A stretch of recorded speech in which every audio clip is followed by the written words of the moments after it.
Golden Brown. Let's continue to inspire Jamaica. And of course, where else will you see it? CVMTV, of course.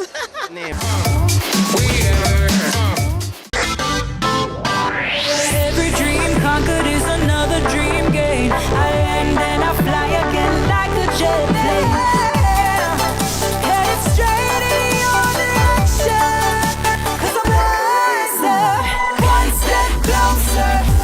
I'm winning 'cause I work so hard.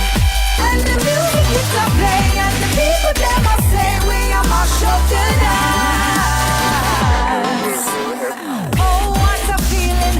Don't stop dreaming. Keep on believing in the power of the feeling. Whatever you want, take a chance. Song in your heart, step in your dance. You got a spark, don't fit it down. Shine your lights on.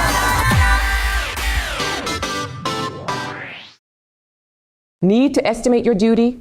Perform a track and trace? Search for a declaration? Then download the Jamaica Customs mobile app today. The time by the Jamaica Customs Agency is 12.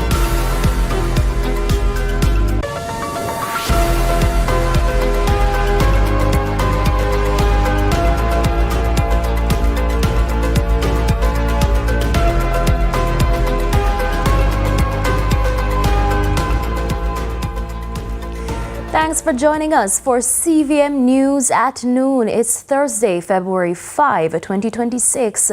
I'm Amoy Harriet.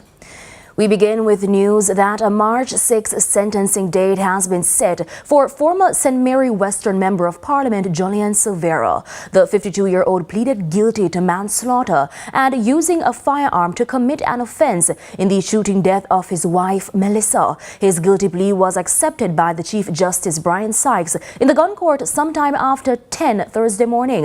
Silvera was initially charged with murder but entered a guilty plea to the lesser offense of manslaughter when he appeared in court on Monday. Melissa Silvera was found dead at the couple's Stony Hill St. Andrew home on November 10 in 2023. Her death was initially believed to have been due to natural causes. However, an autopsy later revealed gunshot wounds with 3 bullet fragments recovered from her body. Silvera was arrested and charged on January 18, 2024 and has remained in custody since. He claimed to have been provoked.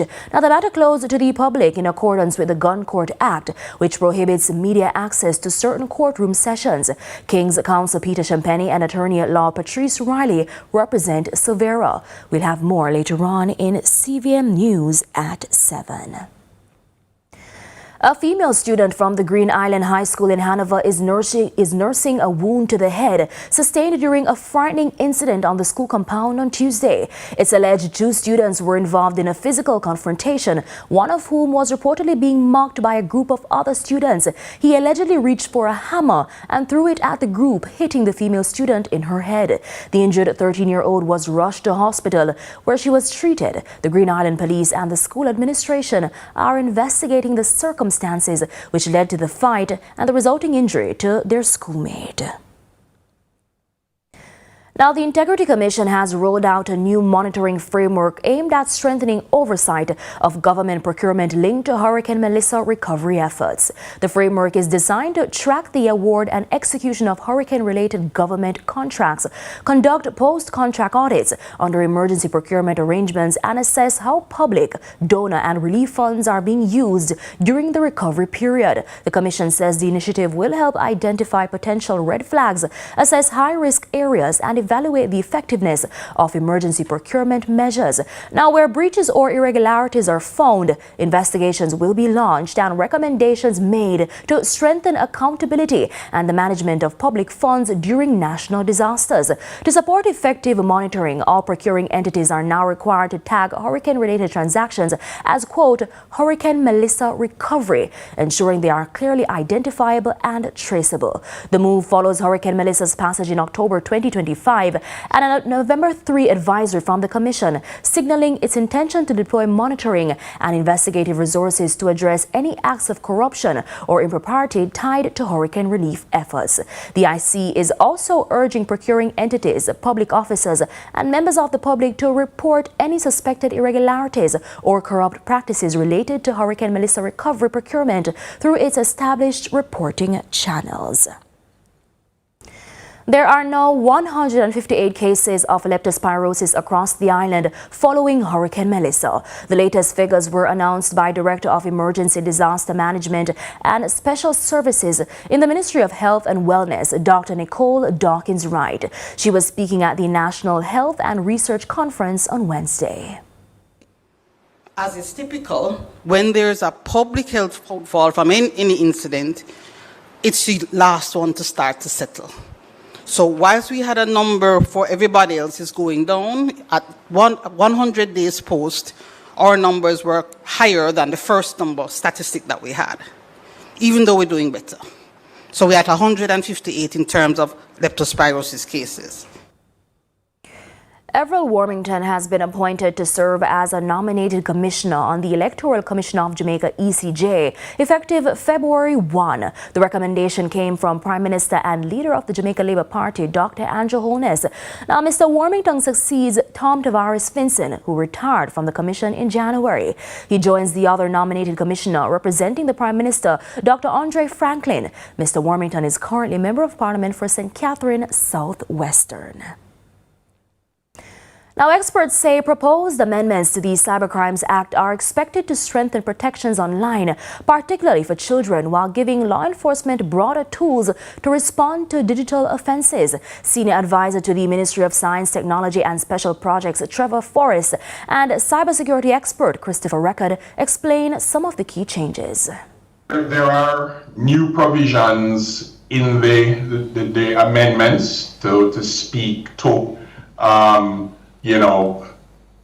age of consent as it relates to publishing of certain types of content and publishing of that content without consent. The Minister also mentioned in his address, I think it was yesterday, as he was closing the debate, make mention of the AI task force, which I chair and Trevor Force is also a part of, that we are going to have to continue to be taking a look at what other laws need to be changed in order to put in this protection and ramp it up. Now, 31-year-old Carla Dale McLean of Bull Savannah, St. Elizabeth has been missing since Saturday, January 31. She's of dark complexion, medium build, and is about 5 feet 3 inches tall. Now, reports from the Junction Police are that about 5 p.m., McLean was last seen at home wearing a black blouse, blue jeans pants, and a pair of black slippers. She has not been seen or heard from since. Anyone knowing the whereabouts of Carla Dale McLean is being asked to contact the Junction Police at 876-475-0676. That's 876-475-0676, the police emergency 119 number, or the nearest police station. Now, parents from the Charlemont High School have reported students being barred from school during the cold front for wearing sweaters with their uniforms that were not sold by the school. It was reported that the students who showed up to school wearing what they had were told they were required to purchase the blazers sold by the institution. Our news team spoke to a parent of an asthmatic child that attends the school.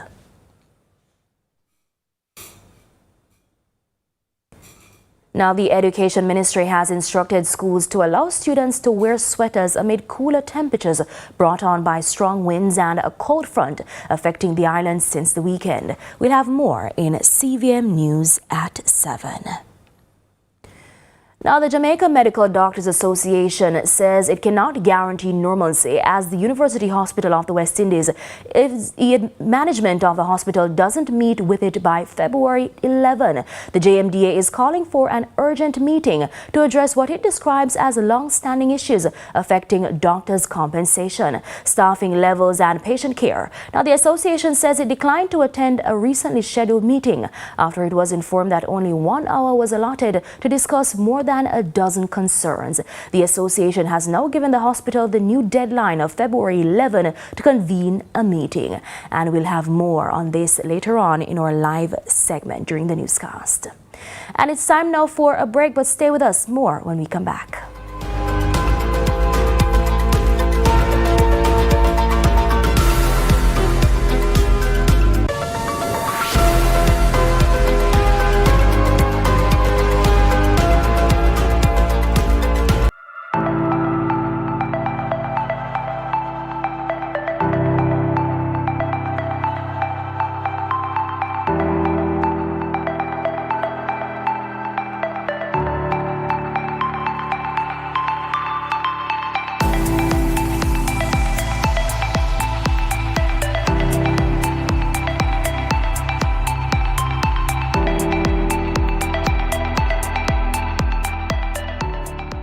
Let's delve deep into the issues. We'll take you beneath the surface. Greetings and salutations. My name is Orville Higgins and it's another edition of Fan Central. Talking to the people at the heart of the top sporting stories. Hear from your favorite sportsmen and women and the administrators who work tirelessly to make it all happen. It's live sports talk. I've written an entire article. Yeah. Looking at all the major issues every Tuesday at 9 p.m. It's Fan Central.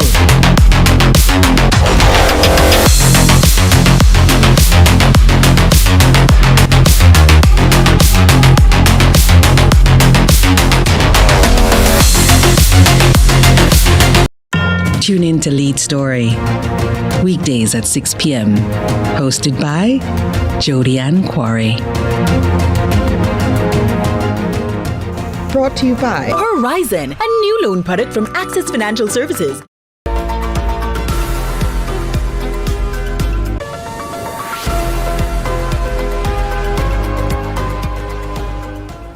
Welcome back to CVM News at Noon. Now, as was shared earlier, the Jamaica Medical Doctors Association has given the University Hospital of the West Indies an ultimatum to meet with them to discuss problems the doctors are having at the hospital.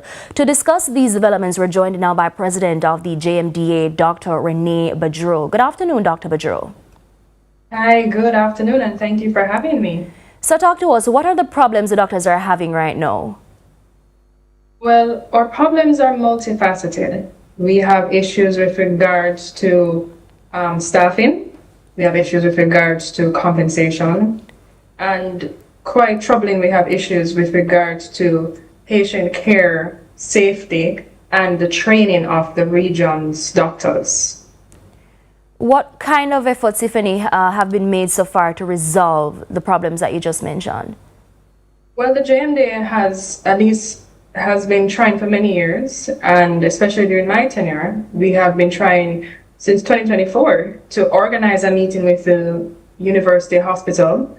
We had a meeting that was postponed by the hospital, and then we had a meeting that was scheduled with the key stakeholders, namely the Chief Executive Officer and the Medical Chief of Staff, who were actually not in the island for that important meeting. So we said that meeting didn't make any sense. So we had asked for that meeting to be rescheduled. And here we are now in 2026, getting a meeting that was only allotted 60 minutes to discuss more than a dozen issues. So amid all of these meeting cancellations, what's been the general reaction of the management of the hospital? Well, let me ask this question. Do you think it's fair? And I want us to be honest with it as a people. Do you think it's fair that 5 minutes is allotted to discuss the livelihood of persons? Do you think it's fair that 5 minutes alone is allotted to discuss the numerous issues with regards to equipment and lack of equipment at the University Hospital? Do you think it's fair that 5 minutes alone is enough to discuss what is happening with our patients and how they need to be treated? And the fact that the University Hospital gave 13 issues, basically 5 minute allotments, I honestly cannot say what was going through their mind. I cannot say. So how exactly has or have staffing shortages and compensation concerns actually affected the doctors and especially patient care at the hospital? Because that's a huge concern. Mm-hmm. So we have this issue with staffing. I just don't understand, because I'm coming from a meeting with the Minister of Health, who instructed us on Tuesday that we should reach out to the regions to help in the placement of doctors. We have written letters and identified that there are doctors that can be placed in certain specialties within the university, right? And the university has not hired them. We have even one particular department that is about to lose, come June coming, half of their cohort, and there be no senior staff of doctors left. So we just have a bunch of junior doctors, right? And we are absolutely puzzled by this. Because if you can imagine, if you are carrying the workload of 3 or 4 different doctors, and you should really only be doing yours because you're short-staffed. That takes you away from family. That takes you away from your friends, from your children, from your parents and grandparents. That takes you away from a social life, and it can lead to burnout, mental issues like depression, and these are the issues that the doctors are struggling with, especially at the university hospital. Don't get me wrong, there are problems island-wide, but we have noticed that especially at the university hospital, there seems to be a lack of hiring that we cannot explain. So what we need this meeting to really from the universities to discuss, why is the staff not being hired? That's staff shortage and the burnout that you mentioned earlier. How does that then affect patients who are coming to the health facility seeking care? Well, I don't think Jamaica appreciates how the work of doctors is. When we're on call is what we call overtime. On call means if any patient should come in, like an emergency or they need a surgery, or on call or overtime typically is 16 hours. That includes the 8 hours of normal workday, plus the 16 hours, and then you have to go back to work the following day, which is about 32 hours of continuous work. So you can imagine if you have a tired person treating you, that puts you at risk, and that puts the doctor at risk of losing their license, their livelihood, and their psychological state. So it's very important that we understand that don't get me wrong, we as doctors, we signed up for this compulsory overtime, right? Because we recognize that we don't have enough doctors in the system. But if there are posts against an institution or there are positions available, fill the positions. So JMDA has indicated that normal operations at UWI can't be guaranteed. What exactly should the public take from that statement? We would like the public to know that we are fighting for you. We are asking you for your patience. There may be some unproductive days ahead, and we are striking the alarm for the nation to know. So we are really asking you once again for your patience. We are going in the battlefield to fight for you, because it cannot be that you have equipment that you are not working and the doctors now have to refer the patient to the public sector, even to KPH, for them to be treated for a regular surgery. Right? It cannot be that you have pregnant mothers have to climb stairs because the elevator is not working and almost drop down the stairs, right? Reportedly. So as in there was that report at UWI? We have had reports from our members who heard one of our doctors actually. The elevator wasn't working and she was going down the stairs and she almost fell because the elevator wasn't working, reportedly. So we are fighting for you, Jamaica. We are fighting for you, and we're just asking you, please, to have patience with us, because we are on that battlefield to maintain your dignity and to ensure that you receive the care that you deserve and you desire. So what happens if come February 11 there hasn't been any meaningful engagement? What next? There will be some lack of productivity, and we are striking the alarm for that, for the nation to know. All right, and just before you go, we're almost out of time, but you've also expressed concerns about the situation at Cornwall. I mean, the ministry has said it's taking steps to address the situation there, but what's been happening there from what you've heard? So we had a meeting with the Minister of Health and Wellness and his team on Tuesday, and we discussed the matters concerning Cornwall, and he had given a promise to the JMDA that there would be an increase in the bed capacity and the dome would be present for additional beds by the end of February. So we will hold the ministry at its word and at its promise to not only us as doctors, but to its promise to the nation that they will improve the conditions that are present at Cornwall. All right, thank you so much, Dr. Badro. That was Dr. Renee Badro, president of the Jamaica Medical Doctors Association. Thanks so much. In news now overseas, the Washington Post is cutting a third of its staff, including more than 300 journalists, marking a dramatic downsizing for the newspaper that has won 76 Pulitzer Prizes, second only to the New York Times. Al Jazeera tells us more. The newspaper has won 76